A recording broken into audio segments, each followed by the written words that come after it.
Let's use the multi-resolution modifier to begin sculpting our little creature. So let's say we want to create a little bit more interest on the surface, add a little bit more detail. So let's take the body, and right now we have a subdivision, a subsurface modifier on it. And so let's go ahead and get rid of that. We can do that by just hitting the X, and you can see here's our very low-res geometry. So let's add a modifier now. So we'll come in here, and actually before we do that, let's actually go ahead and take this mirror and let's bake it down. So what we want to do is we want to delete the modifier, but we want to apply what this modifier is doing for us. So that'll give us kind of both sides of the geometry. So let's say apply, and that'll, you can see, get rid of the modifier, but now we just have our basic shape. So now it's not being driven by the mirror modifier, so if I were to make some changes on one side, they wouldn't be mirrored over on the other, okay, unless I'm using some sort of symmetry. So let's now add a new modifier. This time we'll add multi-resolution. All right, so it's showing you the type of resolution that's going to use. Captain Clark is what we're going to do, and then preview, sculpt, and render. So what I want to do is start to add some subdivision levels here. So if we hit subdivide, you can see that that actually goes in and subdivides the surface. Now let's go into sculpt mode, and this will allow us to use different kinds of sculpt tools to modify this geometry. I can click on here and I can bring up lots of different kinds of these brushes. We have lots of settings down here that we can use. If we go all the way down to the bottom, you'll see there's a symmetry. So we want to mirror our strokes in the Y direction. Okay, and so we need to turn on mirroring in the Y. Okay, now let's go ahead. I'm going to choose this grab. I'm going to come in here, and you can see that as I modify these points and just click and kind of pull them out, it's kind of like a soft select.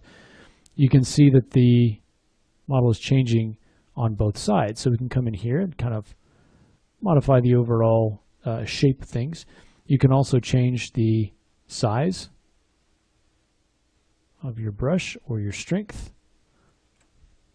All right, and if you want to change this just by using a hotkey, you can hit F, and that'll allow you to kind of change that value. I can drag, and then you can modify that. I'm using, now I've changed over to using a walk-up device, so anytime you do sculpting, that's going to be really valuable thing to do.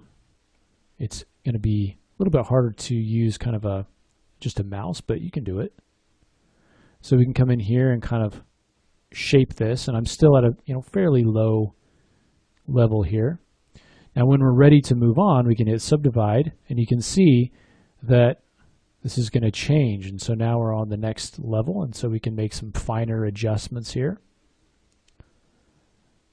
Kind of come in maybe around the mouth, shape that a little bit more. So let's go ahead and subdivide this a couple more times, and we'll start using some of these other tools. So we could come in and we could use, let's say we can use clay strips. I like that one. And so we can change the brush size using F. We can use Shift F to change the strength from 1 down. So you can see we can come in here and start to make these sort of strips. Now you're not getting a ton of detail here, and you can see it's really faceted. And we can go in with the Shift key afterwards and kind of smooth out what we've done. But I can come in and start to define some kind of overall shapes.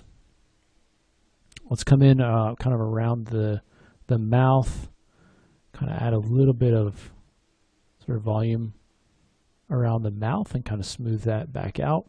We can also come in and add maybe like a little chin shape. Again, smoothing that back out. Let's subdivide again. Now we're up to level 5 here.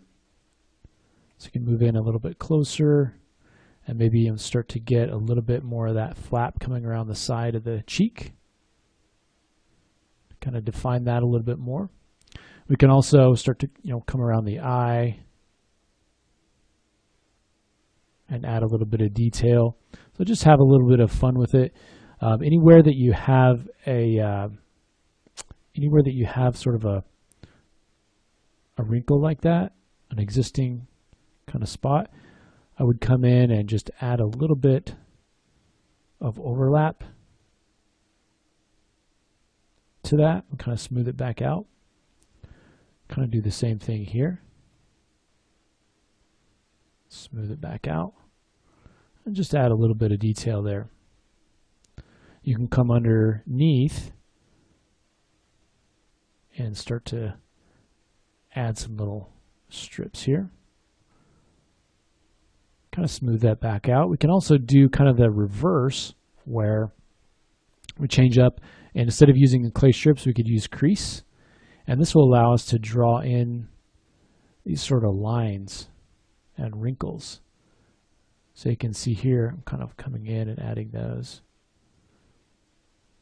Okay, if I hold down Control, that'll allow me to, instead of pushing in, it'll allow me to raise it up.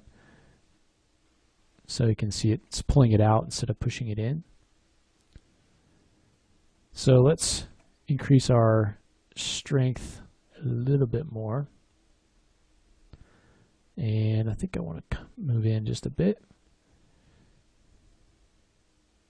And you can kind of create a nice crease there. That's probably too much, so let's reduce that a little bit more.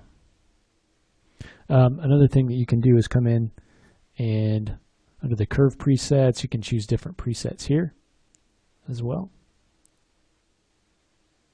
So let's kind of draw in the side there. And you can see where it's sort of creating these dots.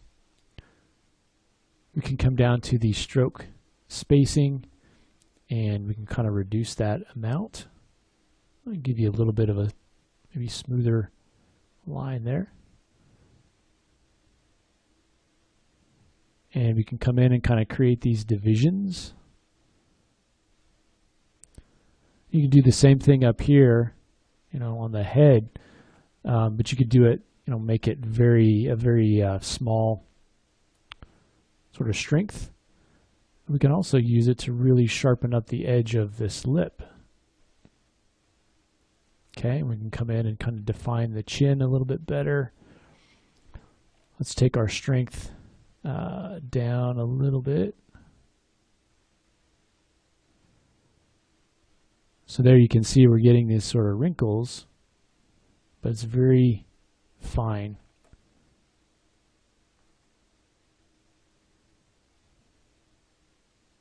So I just kind of spend a little bit of time doing that across the surface and kind of get the overall kind of detail that you want. I'm just going to add a few wrinkles up in there. These little bits down here, we can come in and if we want to sort of flatten those, we can come in and we can use polish or flatten, either one, and come in and sort of flatten those off.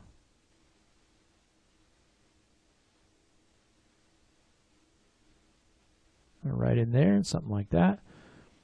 Yeah, maybe where this is sitting on the ground, we can kind of flatten these off as well. And you just want to add a little bit. You can see here where my eyes sort of penetrating through the back. Right there.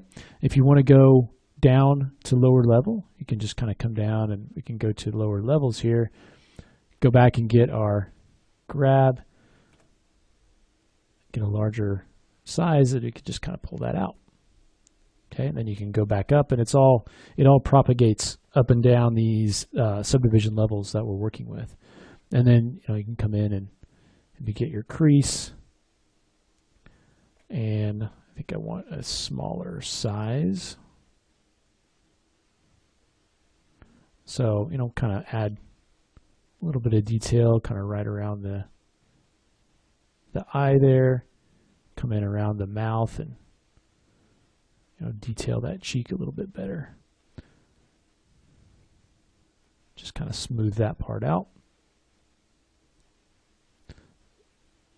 So you can do a whole lot better than I've done, but those are the kind of brushes that we can start with And so I really like the clay strips. You've got also got the basic draw, but also grab, flatten, polish, and then a lot of custom brushes here. Crease is really good too.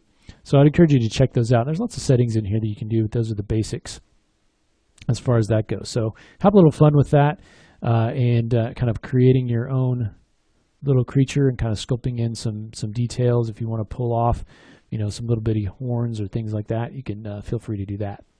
So the next thing we're going to do is take a look at how we can start to use some noise to add kind of even some more higher resolution detail across this guy. So let's go ahead and do that next.